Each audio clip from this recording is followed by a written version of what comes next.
Joël, chapitre 3.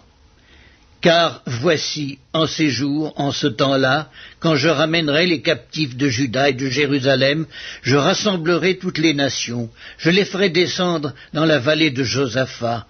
Là j'entrerai en jugement avec elles, au sujet de mon peuple, d'Israël, mon héritage, qu'elles ont dispersé parmi les nations, et au sujet de mon pays qu'elles se sont partagées. Ils ont tiré mon peuple au sort, ils ont donné le jeune garçon pour une prostituée, ils ont vendu la jeune fille pour du vin, et ils ont bu.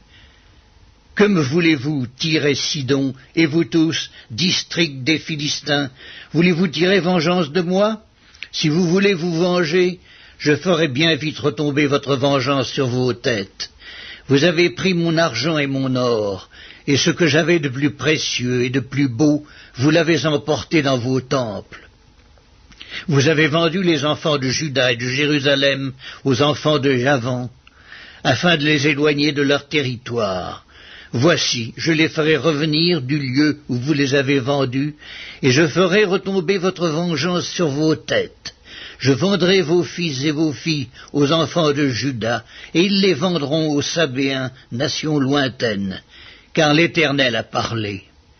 Publiez ces choses parmi les nations, préparez la guerre, réveillez les héros, qu'ils s'approchent, qu'ils montent, tous les hommes de guerre, de vos oyaux, forgez des épées, et de vos serpes des lances. Que le faible dise, je suis fort. Hâtez-vous et venez, vous toutes, nations d'alentour, et rassemblez-vous. Là, ô Éternel, fais descendre tes héros, que les nations se réveillent et qu'elles montent vers la vallée de Josaphat. Car là je siégerai pour juger toutes les nations d'alentour. Saisissez la faucille, car la moisson est mûre. Venez, foulez, car le pressoir est plein, les cuves regorgent, car grande est leur méchanceté. C'est une multitude dans la vallée du jugement, car le jour de l'Éternel est proche dans la vallée du jugement. Le soleil et la lune s'obscurcissent, et les étoiles retirent leur éclat. De Sion l'Éternel rugit, de Jérusalem il fait entendre sa voix. Les cieux et la terre sont ébranlés, mais l'Éternel est un refuge pour son peuple, un abri pour les enfants d'Israël.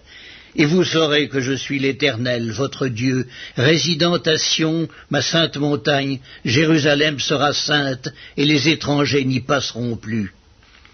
En ce temps-là, le mou ruissellera des montagnes, le lait coulera des collines, et il y aura de l'eau dans tous les torrents de Juda. Une source sortira aussi de la maison de l'Éternel, et arrosera la vallée de Sittim. L'Égypte sera dévastée, Édom sera réduit en désert à cause des violences contre les enfants de Juda, dont ils ont répandu le sang innocent dans leur pays. Mais Juda sera toujours habité, et Jérusalem, de génération en génération. Je vengerai leur sang que je n'ai point encore vengé, et l'Éternel résidera dans Sion.